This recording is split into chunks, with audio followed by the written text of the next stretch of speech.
ನಮಸ್ಕಾರ ವೀಕ್ಷಕರೇ. ಹಿರಿಯ ನಾಗರಿಕರಿಗೆ, ವಿಧವೆಯರಿಗೆ, ವಿಕಲಚೇತನರಿಗೆ ಮತ್ತು ಸರ್ಕಾರದ ವಿವಿಧ ಸಾಮಾಜಿಕ ಭದ್ರತಾ ಯೋಜನೆಗಳ ಮೇಲೆ ಸಂಪೂರ್ಣವಾಗಿ ನಂಬಿಕೆ ಇಟ್ಟುಕೊಂಡಿರುವ ಲಕ್ಷಾಂತರ ಕುಟುಂಬಗಳಿಗೆ ಅತ್ಯಂತ ಪ್ರಮುಖವಾದ, ಅಗತ್ಯವಾದ ಮತ್ತು ಸುದೀರ್ಘವಾದ ವಿವರವಾದ ಮಾಹಿತಿಯನ್ನು ಹೊತ್ತು ನಿಮ್ಮ ಮುಂದೆ ಬಂದಿದ್ದೇವೆ. ಇಂದಿನ ಮಾಹಿತಿಯಲ್ಲಿ ನಾವು ಚರ್ಚಿಸುತ್ತಿರುವ ವಿಷಯವು ಪ್ರತಿಯೊಂದು ಬಡ ಮತ್ತು ಮಧ್ಯಮ ವರ್ಗದ ಕುಟುಂಬದ ದೈನಂದಿನ ಜೀವನದ ಮೇಲೆಯೂ ಅತ್ಯಂತ ನೇರವಾದ ಪರಿಣಾಮವನ್ನು ಬೀರುತ್ತಿರುವಂಥದ್ದು. ರಾಜ್ಯ ಸರ್ಕಾರವು ಪಿಂಚಣಿ ಯೋಜನೆಗಳ ಅಡಿಯಲ್ಲಿ ನೀಡುತ್ತಿರುವ ವಿವಿಧ ಸೌಲಭ್ಯಗಳು, ಇತ್ತೀಚೆಗೆ ರಾಜ್ಯದ ವಿವಿಧ ಜಿಲ್ಲೆಗಳಲ್ಲಿ ಬಿಡುಗಡೆಯಾಗಿರುವ ಹಣ, ಇನ್ನೂ ಬಾಕಿ ಉಳಿದಿರುವ ಹಣದ ವಿಲೇವಾರಿ ಪ್ರಕ್ರಿಯೆ ಮತ್ತು ಈ ಕುರಿತು ರಾಜ್ಯದ ಮುಖ್ಯಮಂತ್ರಿ ಸಿದ್ದರಾಮಯ್ಯನವರು ಹಾಗೂ ಉಪಮುಖ್ಯಮಂತ್ರಿ ಡಿ.ಕೆ. ಶಿವಕುಮಾರ್ ಅವರು ನೀಡಿರುವ ಅಧಿಕೃತ ಸ್ಪಷ್ಟನೆಗಳ ಕುರಿತು ಪ್ರತಿಯೊಂದು ಅಂಶವನ್ನು ಅತ್ಯಂತ ಆಳವಾಗಿ, ವಿವರವಾಗಿ ಮತ್ತು ಸ್ಪಷ್ಟವಾಗಿ ವಿಶ್ಲೇಷಿಸಲಿದ್ದೇವೆ.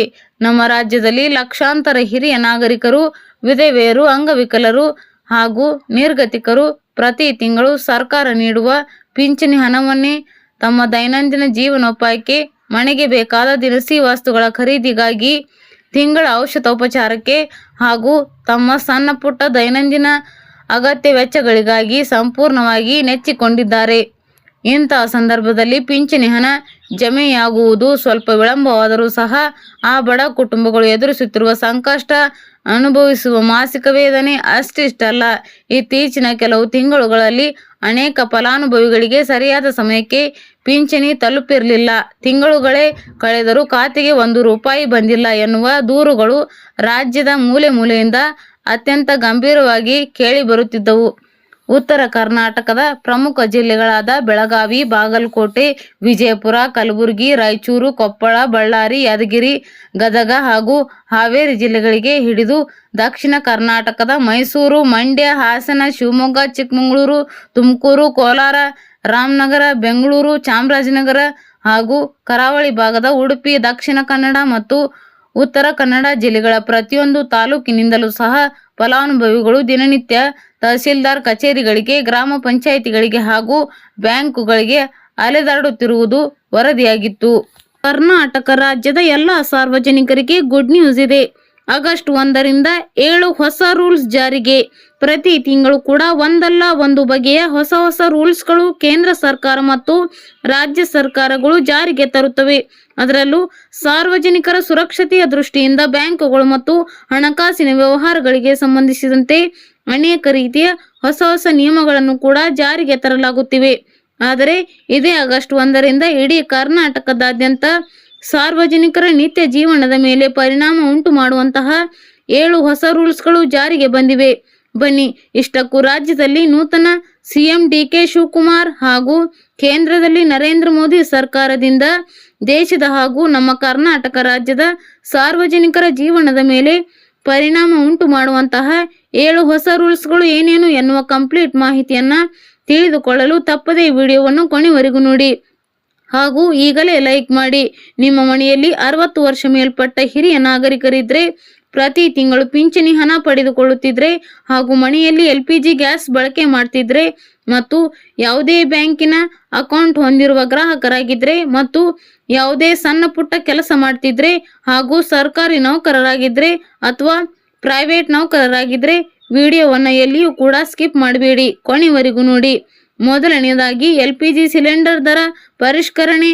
ತೈಲ ಮಾರುಕಟ್ಟೆ ಕಂಪನಿಗಳು ಪ್ರತಿ ತಿಂಗಳ 1ರಂದು LPG ಸಿಲಿಂಡರ್ ಬೆಲೆಗಳನ್ನು ಪರಿಶೀಲಿಸುತ್ತವೆ. ಜಾಗತಿಕ ಮಾರುಕಟ್ಟೆಯಲ್ಲಿನ ಕಚ್ಚಾ ತೈಲದ ದರ ಮತ್ತು ಡಾಲರ್ ವಿರುದ್ಧ ರೂಪಾಯಿ ಮೌಲ್ಯವನ್ನು ಆಧರಿಸಿ ಗೃಹ ಬಳಕೆ ಹಾಗೂ ವಾಣಿಜ್ಯ ಸಿಲಿಂಡರ್ಗಳ ಬೆಲೆಯಲ್ಲಿ ವ್ಯತ್ಯಾಸವಾಗಬಹುದು. ಹೋಟೆಲ್, ರೆಸ್ಟೋರೆಂಟ್ ಮತ್ತು ಸಣ್ಣ ಉದ್ಯಮ ನಡೆಸುವವರು ವಾಣಿಜ್ಯ ಸಿಲಿಂಡರ್ ಬೆಲೆಗಳ ಮೇಲೆ ನಿಗಾ ಇಡುವುದು ಅಗತ್ಯ. ಎರಡನೆಯದಾಗಿ ಬ್ಯಾಂಕ್ ಬಡ್ಡಿ ದರಗಳ ಬದಲಾವಣೆ. ರಿಸರ್ವ್ ಬ್ಯಾಂಕ್ ಆಫ್ ಇಂಡಿಯಾ ಹಣಕಾಸು ನೀತಿ ಮತ್ತು ಮಾರುಕಟ್ಟೆ ಪರಿಸ್ಥಿತಿಗೆ ಅನುಗುಣವಾಗಿ ವಿವಿಧ ಬ್ಯಾಂಕುಗಳು ಫಿಕ್ಸ್ಡ್ ಡೆಪಾಸಿಟ್, ರಿಕರಿಂಗ್ ಡೆಪಾಸಿಟ್, ಗೃಹ ಸಾಲ ಮತ್ತು ವೈಯಕ್ತಿಕ ಸಾಲಗಳ ಬಡ್ಡಿ ದರಗಳನ್ನು ಪರಿಷ್ಕರಿಸುವ ಸಾಧ್ಯತೆ ಇದೆ.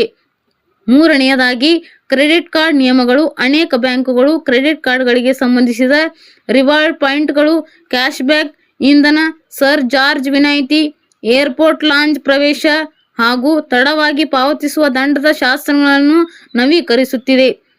ಕಾರ್ಡುದಾರರು ತಮ್ಮ ಬ್ಯಾಂಕಿನ ಹೊಸ ನಿಯಮಗಳನ್ನು ಪರಿಶೀಲಿಸುವುದು ಒಳ್ಳೆಯದು. 4ನೇದಾಗಿ UPI ಮತ್ತು ಡಿಜಿಟಲ್ ಪಾವತಿ. ಡಿಜಿಟಲ್ ವಹಿವಾಟು ಸುರಕ್ಷತೆಯನ್ನು ಹೆಚ್ಚಿಸಲು NPCI ಮತ್ತು ಬ್ಯಾಂಕುಗಳು UPI ವಹಿವಾಟಿನ ಪ್ರಕ್ರಿಯೆ, ಭದ್ರತಾ ವೈಶಿಷ್ಟ್ಯಗಳು ಮತ್ತು ಬಳಕೆದಾರರ ಮಾರ್ಗದರ್ಶಿ ಸೂತ್ರಗಳನ್ನು ನವೀಕರಿಸಲಿವೆ. 5ನೇದು ಸಾಲದ EMI ಮೇಲೆ ಪರಿಣಾಮ. ಬಡ್ಡಿ ದರಗಳಲ್ಲಿ ವ್ಯತ್ಯಾಸವಾದರೆ ಗೃಹ, ಕಾರು ಮತ್ತು ವೈಯಕ್ತಿಕ ಸಾಲಗಳ EMI ಮೊತ್ತ ಬದಲಾಗಬಹುದು. ಆದರೆ ಇದು ನೀವು ಪಡೆದಿರುವ ಸಾಲದ ಮಾದರಿ ಮತ್ತು ಬ್ಯಾಂಕಿನ ನೀತಿಯನ್ನು ಅವಲಂಬಿಸಿರುತ್ತದೆ. 6ನೇದಾಗಿ ಮ್ಯೂಚುವಲ್ ಫಂಡ್ ಮತ್ತು ಹೂಡಿಕೆ. SEBI ಮತ್ತು ಅಸೆಟ್ ಮ್ಯಾನೇಜ್ಮೆಂಟ್ ಕಂಪನಿಗಳು ಹೂಡಿಕೆ ಪ್ರಕ್ರಿಯೆ, KYC ನಾಮನಿರ್ದೇಶನ ಮತ್ತು ವಹಿವಾಟಿನ ನಿಯಮಗಳಲ್ಲಿ ಬದಲಾವಣೆ ತರಬಹುದು. 7ನೇದಾಗಿ ಅಂಚೆ ಕಚೇರಿ ಯೋಜನೆಗಳು ಮತ್ತು ತೆರಿಗೆ ನಿಯಮಗಳು.